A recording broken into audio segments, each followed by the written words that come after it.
آقایون تشریف بیارین اینجا. سلام علیکم. سلام علیکم. چیز شد؟ آقایون برای که در جریان باشین سفیر سوریه الان تو راه، ما باید یه استقبال گرمی از ایشون بکنیم. آقای ظریف هم تاکید داشتن روی موضوع که استقبال گرمی ازشون. تا خود آقای ظریف یاد بره سالن کنفرانس، یه کنفرانس مطبوعاتی داره با سفیر سوریه. قرار شد که ما یه استقبال گرمی ازش بکنیم. گرفتین؟ آنفولانزا مرغیه؟ نه، یه سرماخوردگی ساده است. فقط آقای توکل ما نفر حفاظت امنیت هستیم، تا الان این کارا نکردیم. نه پدرمون عربه نه مادرمون عربه. آخه بابا ما 4 کلمه عربی باید بلد باشیم بریم برای استقبال این سفیر یا نه؟ زلنور سلامی، اصلا عربی بلد بودن نیازی است برادر من. والا شما میرسین دم در از ایشون یه استقبال گرمی میکنین دیگه. همین. یعنی چیکار کنیم؟ آها، وقتی که او میاد اینجا هر چی که گفت توی یه مدار بالاتر میریم. یعنی چی؟ که آقا بفهمه با کیا طرفه. گرفتین؟ قاعده اول طرف که میاد اول پرسی میکنه دیگه. درسته؟ میاد میگه السلام. شما چیکار میکنین؟ میگی السلام علیکم. گرفتین؟ یه پله بالاتر. حالا اومده گفت السلام علیکم. اینجا جا نمیزنی ها، رو دست میزنی. میگی السلام علیکم و رحمت الله. گرفتی؟ بله. حالا اومده گفت السلام علیکم و رحمت الله. اینجا دیگه نباید جا بخوری. برمیگردی سرزمین میذاری کف دست السلام علیکم و رحمت الله و برکاته. تمام. چی؟ رودو بکن برای ای والا انفسکم. فقط آقای توکل من باید چیکار کنم؟ تو همین فاصله شما اتاق پذیرایی آماده بکنین. یه زنگم به رستوران تهران پارس بزن که چلو کباب سلطانی وزارت رو داشته باشه بریم. بله. گرفتین؟ من الان میرم طرف تو راه داره میره. الان میرم دنبال شما برید دم در بیسین. بله. تفضل. حرک. آقای سفیر تشریف آوردن. السلام علیکم و رحمت الله و برکاته. تکبیر. مرد بر آمریکا. مرد بر ضد زلور. مگه نماز جمعه است برادر من؟ لامصب همه رو با هم گفت به خودم من دیگه هیچی نداشتم. خراب کردی. باشه حالا جمع جور برو. این قهوه دوست داره، برو یه قهوه براش دوست. برو بجم.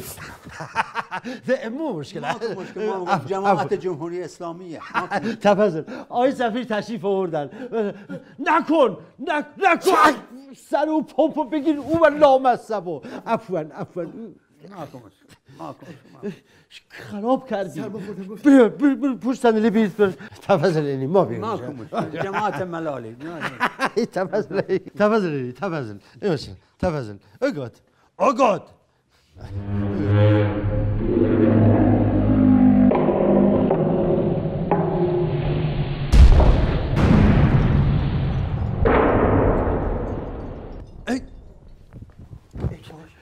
این صندلی کجا بود؟ والا طرف 150 کیلو وزنشه دیگه. این صندلی نمیتونه اینو تحمل کنه. حالا چه گلی بگیرم سرم؟ قهوه رو آوردم.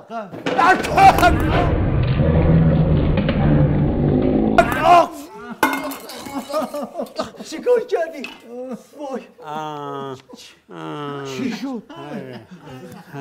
من گفتم قهوه بیار برادرم. این چی بود آوردی؟ والا اونجا قهوه نبود، ما آب جوش آوردم جلوی چشش قهوه درست کنیم بهش بدیم. حالا این طرف داره چی میگه؟ وای داره میگه سوختم. اگه هی داره تاول میزنه. چیکار بکنی؟ ببین چی همینجور من ور داری نگاه میکنی؟ برو یه دستمال خیس برار بیار. بجو. ما چیکار کنیم آقای توکلی؟ بلندش کن برادر من، بلندش کن بذارش کنار. باشه خیالت راحت باشه. بجم. ای صدای چی بود؟ فکر کنم کتش پوسیده بود. ای وای. کتشم پاره کردی؟ نه چسبید. حالا صافش کن. بله سرش آوردی. یا دستمالو بده. بیا خشکش کن. باشه. خشکش کن. بشو. چی داره میگه؟ هیچی طبیعیه. آره داره خوش میشه. وای. صدا در نمیاد. نه نمیدونم چی شد. بده سبگو بینم. این دستمال حرکتی نمیکنه. چی شد؟ چی؟ این دستمال که پول نفت میده. ای وای. کجا آوردی اینو؟ والا به خودم هول شده بودم دیدم یک ماشین بیرونه، درش باز کردم از روی داشبورد برداشتم بگی آوردم. دستت. ای خدا. اون حالا ولش کن. آقای سفیر چیکارش کنیم؟ آقای سفیر چیکار؟ آقایون با این بلایی که سری بدبخت آوردین گوشی الان که کار از کار گذشت گوشی سری ورداریم دست و پاشو بگیریم بندازیم صندوق و ماشین ورداریم ببریم جلو سفارت سوریه بندازیم سری بیایم اینجا آی ظریفی بود بگیم آقا ما منتظر بودیم سفیری در کار نیست قبول داریم بگیم باز چیکار اون کتو نگیر بگیر